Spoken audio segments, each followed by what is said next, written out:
Hello students, वापस से हम लोग आ जाते हैं। हमने क्या किया हुआ था, बेसिक कॉन्सेप्ट्स ऑफ अकाउंटेंसी के 3 वीडियोस हमने बनाए हुए थे, जिसमें वीडियो 1, वीडियो 2 और वीडियो 3। अब ये आपका वीडियो नंबर 4 है।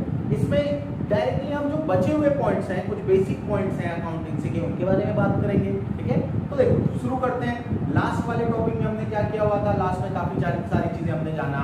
जैसे फॉर एग्जांपल हमने लास्ट वाले टॉपिक में क्या क्या चीजों के बारे में हमने जाना, डेटर्स, क्रेडिटर्स, ठीक है, और डेटर्स क्रेडिटर्स के अलावा एसेट्स क्या क्या चीजें होती हैं, क्या टाइप ऑफ एसेट्स क्या क्या होते हैं, ये सारी चीजें, कमीशन क्या होता है, डिस्काउंट क्या होता है, ये सब कुछ हमने लास्ट वीडियो में किया हुआ था।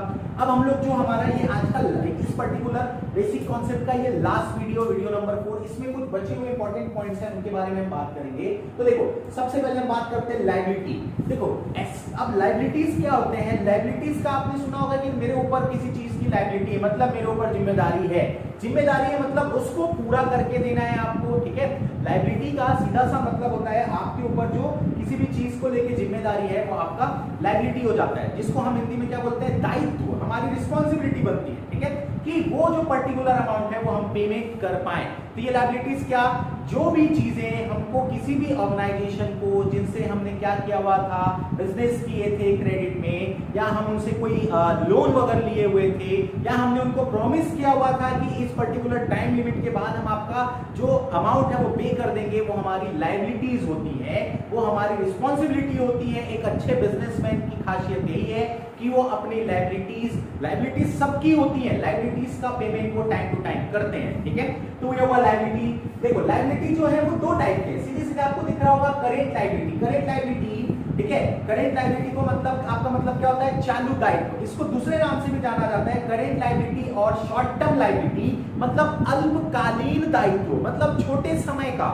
और उसके बाद दूसरा होता है लॉन्ग टर्म लायबिलिटी और फिक्स्ड लायबिलिटी। ठीक है, मतलब दीर्घकालीन दायित्व या स्थायी दायित्व। तो देखो दो type liability are two types, दो टाइप के हैं। क्या क्या दिख रहा है, एक दिख रहा है करेंट लायबिलिटी और दूसरा दिख रहा है long term liability. Current liability को शॉर्ट टर्म लायबिलिटी बोला जाता है। शॉर्ट टर्म लायबिलिटी का मतलब क्या हुआ, ऐसे सारी बिजनेस की ऐसी सारी लायबिलिटीज जिनका पेमेंट आपको 12 मंथ्स के अंदर कर देना है, मतलब विद इन 12 मंथ्स जब आपको आपकी लायबिलिटीज के पेमेंट करने हैं, तो वो आपका शॉर्ट टर्म और करेंट लायबिलिटी बन जाता है। फॉर एग्जांपल क्रेडिटर्स के पेमेंट। क्रेडिटर्स के पेमेंट बोलने का मतलब कि हमने किसी से क्रेडिट में अपने बिजनेस के लिए गुड्स परचेज किया था, और उसका पेमेंट क्या होता है, उस पर्टिकुलर फाइनेंशियल ईयर के अंदर आपको करना हो जाता है, तो वो आपका क्या हो जाएगा, वो आपका शॉर्ट टर्म लायबिलिटी हो जाएगा।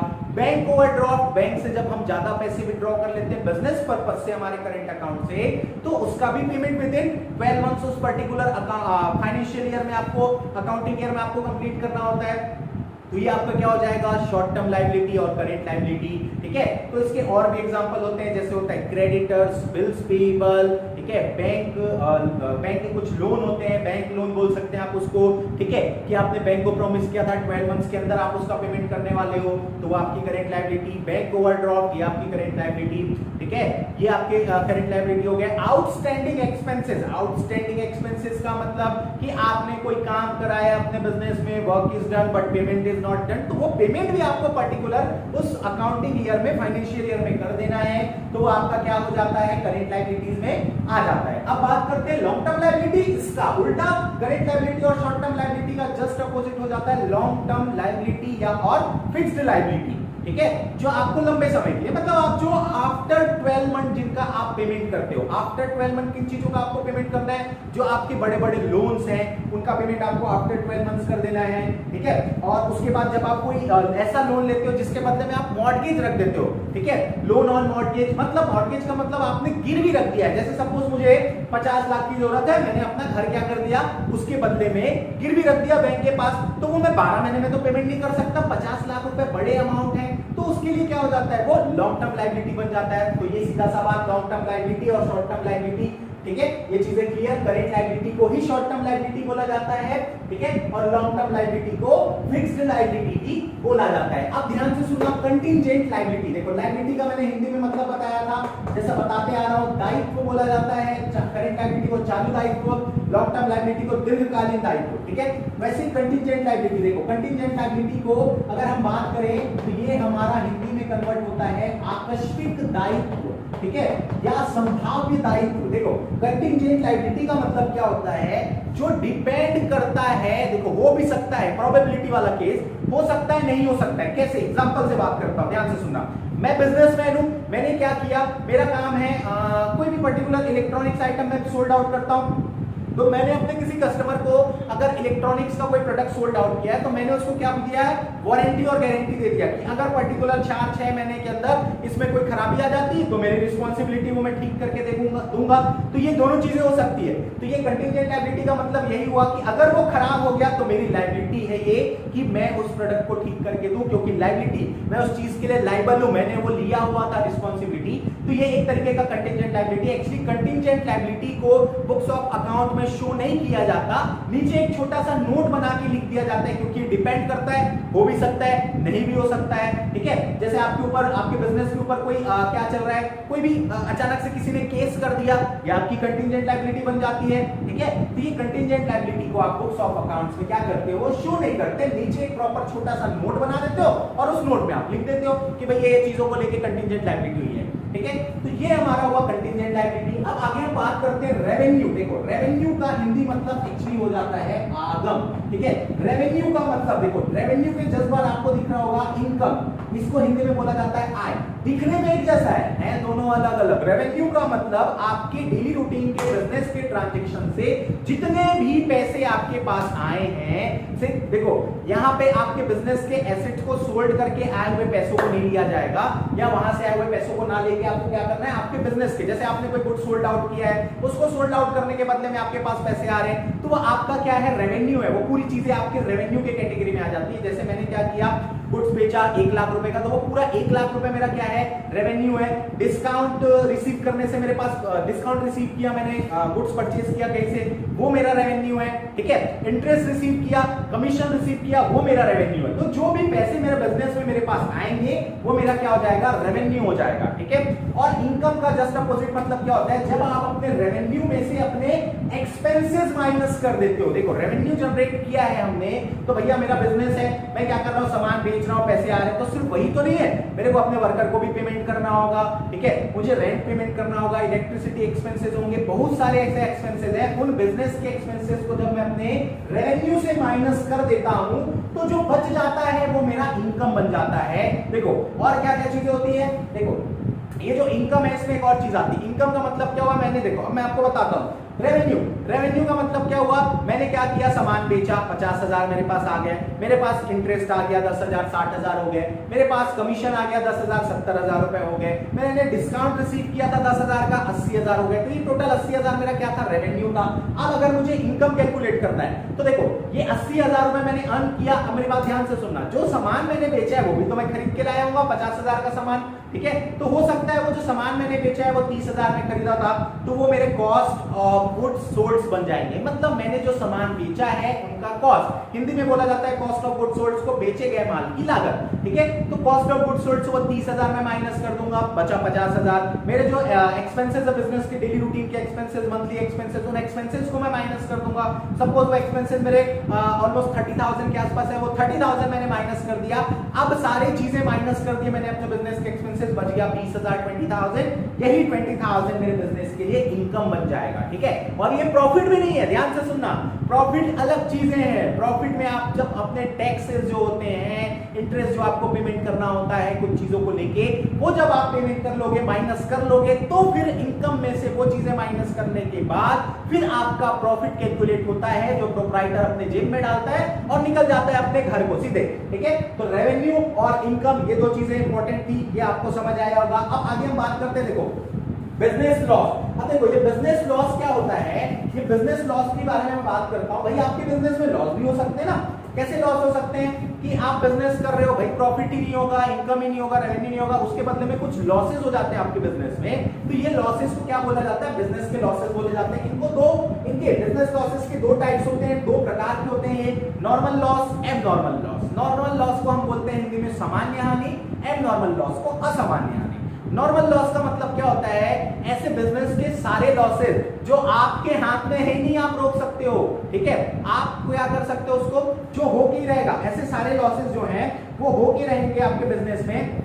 वो आपके क्या हो जाते हैं, बिजनेस के लॉसेस बन जाते हैं। ठीक है, अब मेरी बात ध्यान से सुनना। देखो ये नेचर, ये इसका नेचर मतलब नेचर रीजन होता है, मतलब प्राकृतिक कारणों से होता है। सीधी अगर मैं बात करूं तो इसके पीछे जो रीजन होता है वो किसका रीजन होता है, नेचर का, प्रकृति का। नॉर्मल लॉसेस के पीछे कैसे, आपने देखा होगा कि भैया जब सीमेंट विमेंट को लेके आया जाता है, पटका जाता है जमीन में, सीमेंट उड़ जाता है वहां से, क्योंकि क्या होता है, निकलता है। आपने देखा होगा पेट्रोल भी जो है ऑटोमेटिक उड़ जाता है, ठीक है, क्योंकि वो क्या होता है, फ्लेमेबल है।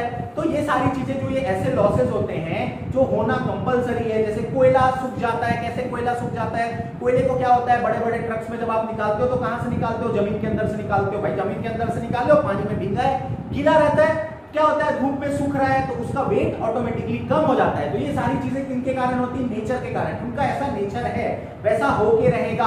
भाई कोयला उड़ेगा, तेल जो है वो गिरेगा ही गिरेगा। बड़े बड़े केन में अगर आप तेल रखे हुए, कहीं ना कहीं से जगह बना के लिक्विड है, निकल जाएगा, बह जाएगा। तो उसका रीजन क्या है, वो नॉर्मल लॉसेज है बिजनेस के। तो ऐसे लॉसेज को बिजनेस में क्या बोला जाता है, नॉर्मल लॉसेज ऑफ बिजनेस। मतलब बिजनेस के लिए क्या है, लॉसेज है, मतलब व्यवसायिक हानि है, सामान्य व्यवसायिक हानि है बिजनेस की है। ठीक है, उसके बाद हम बात करते हैं एबनॉर्मल लॉसेज। एबनॉर्मल लॉसेज के पीछे का रीजन होता है ह्यूमन, मतलब बिजनेसमैन की, मेरी गलती, मैं गलती करता हूं, मेरे बिजनेस में आग लग गया, बिजनेस में आग लगा तो उसके पहले ही मेरे को उससे बचने के पूरे जो जितने भी सेफ्टी पर्पस थे वो मेरे को यूज कर लेना था। फायर एग्जिंक्शन मशीन मेरे पास होनी चाहिए थी, नहीं रखा था। बुझाने के लिए वो पाइप पानी आने के लिए रखना था, नहीं रखा था। ठीक है, वो मेरी ढेर होशियारी के चक्कर में खराब हुआ। ठीक है, तो वो लॉस किसकी वजह से हुआ, मेरी वजह से हुआ। तो ये हो गया एबनॉर्मल लॉस। ठीक है, जैसे आग लग जाना हो गया loss by fire, loss by theft, चोरी हो गया। ठीक है, तो चोरी भी हुआ तो मेरी गलती से हुआ। अगर मैं कोई ऐसे सामान मंगवा रहा हूं, ऑर्डर किया है मैंने ऐसे अपने बिजनेस के लिए कोई सामान जो क्या है, जैसे ग्लास से बने हुए, कांच से बने हुए, टूट सकते, प्रॉपर पैकेजिंग करवा के मंगाना है मुझे, उन सामान को प्रॉपर पैकेजिंग करके रखना है अपने पास में, क्योंकि वो गिर के टूट सकते हैं। तो ये सारे जो लॉसेज होते हैं वो आपके एबनॉर्मल लॉसेज की कैटेगरी में आ जाते हैं। यहां तक बात क्लियर है। देखो तो ये चीजें जो थी आज की, ये हमारी जो फोर्थ वीडियो थी बेसिक कॉन्सेप्ट ऑफ अकाउंटेंसी, इसके अंदर थे क्या क्या चीजें हमने बात किया, liability, two type of liabilities, ठीक है, current liability and long term liability. Current liability is also known as short term liability and long term liability is also known as fixed liability. Then we are talking about contingent liability. Contingent liability के बारे में मैंने बताया कि इसको आपको books of account में show नहीं करना है, नीचे एक छोटा सा नोट पॉइंट डालने का है और लिख देने का है। ठीक है, उसके बाद हमने बात किया रेवेन्यू, एंड रेवेन्यू के बाद हमने बात किया इनकम, इनकम के बाद हमने बात किया business losses. Business losses are two type, normal losses and abnormal losses, उनके बारे में हमने डिस्कस कर लिया। ठीक है, तो ये सारी चीजें जो है ये आपको यहां तक करके रखना है। अब देखो एक और टॉप पॉइंट है, इंपॉर्टेंट पॉइंट, उसके बारे में मैं आपको यहां पे बता देता हूं। Business expenses, point number 24, business expenses. देखो ये बिजनेस एक्सपेंसेस क्या है, लॉस अलग चीज है, एक्सपेंसेस अलग चीज है। देखो ये बिजनेस एक्सपेंसेस क्या है, अब मैं बात करता हूं बिजनेस एक्सपेंसेस के। बिजनेस एक्सपेंसेस मतलब क्लियर, आपके बिजनेस में डेली रूटीन के जो एक्सपेंसेस हैं वो आपके कैसे एक्सपेंसेस होते हैं, बिजनेस के एक्सपेंसेस मान लिए जाते हैं उनको। ठीक है, तो कैसे होता है ये एक्सपेंसेस, ध्यान से सुनना। तो expenses are two types, business expenses are two types. क्या क्या होते हैं, ठीक है, capital expenses and revenue expenses. क्या क्या होते हैं, capital expenses and revenue expenses. Two type of expenses, capital expense and revenue expense. देखो बात से क्लियर है, हमने रेवेन्यू के बारे में बात भी किया था, अब देखो ये बात क्लियर हो जाएगा। तो कैपिटल एक्सपेंसेस को हिंदी में बोला जाता है पूंजीगत व्यय, रेवेन्यू एक्सपेंसेस को बोला जाता है आगमगत व्यय। तो ये पूंजीगत और आगमगत मतलब capital expenses and revenue expenses क्या है, जब आप बिजनेस के एसेट वैसेट परचेज करते हो उसके बदले में आपने, मतलब आपके एसेट्स वैसेट से रिलेटेड जो भी एक्सपेंसेस है वो आपकी किस चीज के लिए है, आपके कैपिटल एक्सपेंसेस की कैटेगरी में आते हैं। जब आप कोई गुड्स को प्रोड्यूस करते हो, परचेज करते हो, सेल करते हो, उसके बदले में मतलब रेवेन्यू अर्न करने के लिए किया गया income, revenue expenses. Revenue earn करने के लिए कैसे इनकम करते हैं, रेवेन्यू के इनकम क्या होते हैं, हमने जो भी सामान बेचे वो सब हमारा रेवेन्यू इनकम के कैटेगरी में आता है। हमने गुड्स सोल्ड किया था, इंटरेस्ट लिया, डिस्काउंट रिसीव किया, कमीशन रिसीव किया, ये सब हमारे क्या हो जाते हैं, रेवेन्यू हो जाते हैं। तो इन सब को अर्न करने के लिए जो एक्सपेंसेस हम करते हैं वो हमारे रेवेन्यू एक्सपेंसेस बन जाते हैं। ठीक है, और हमारे बिजनेस के जो कैपिटल एक्सपेंसेस होते हैं, मतलब हमने एसेट परचेज किया तो उनके बदले में कुछ, जैसे एसेट मैंने परचेज किया तो अब क्या होगा, कैरियर ऑन, मैं मैं अपने एसेट के पीछे कैरियज ऑन एसेट मशीनरी मंगवा रहा हूं, तो उस मशीनरी के पीछे मैंने क्या किया, कैरियज का पेमेंट किया, मतलब गाड़ी भाड़ा दिया, ठीक है, और उसके रिपेयर के पीछे खर्चे किए मैंने, तो वो सारा मेरा क्या बन जाता है, कैपिटल एक्सपेंसेस बन जाता है। तो ये हुआ हमारा बिजनेस एक्सपेंसेस। बिजनेस एक्सपेंसेस को हिंदी में क्या बोला जाता है, व्यापारिक व्यय, ठीक है। बिजनेस लॉस को व्यापारिक हानि, ठीक है, और बिजनेस व्यापारिक हानि मतलब business loss are two type, normal loss, abnormal loss. Business expenses are also two types, capital expenses and revenue expenses. तो ये सारी चीजें आपके बेसिक कॉन्सेप्ट ऑफ अकाउंटेंसी के जो बेसिक कॉन्सेप्ट थे, जहां तक मेरी पहुंच थी वहां तक मैंने आपको बताया। इसके अलावा भी अगर आपको लगता है कि कुछ एक पॉइंट मैं भूल गया होऊंगा या मैं नहीं बता पाया, आप वो जानना चाहते हैं, तो कमेंट बॉक्स में आप प्रॉपर उस पॉइंट को कमेंट करें। हम अपनी नेक्स्ट वीडियो में बिल्कुल उसके बारे में आपको बताएंगे। और अगर आपको ये सारी चीजें आपको अपने नोटबुक में नोट करना है, और अगर ये वीडियो आपको अच्छी लगी है, तो आपको क्या करना है, अपने फ्रेंड्स को ये चीजें जो है वो शेयर करो, ताकि ज्यादा से ज्यादा लोग इसके बारे में नॉलेज ले पाए, ठीक है। तो यहां तक के लिए थैंक यू, ठीक है।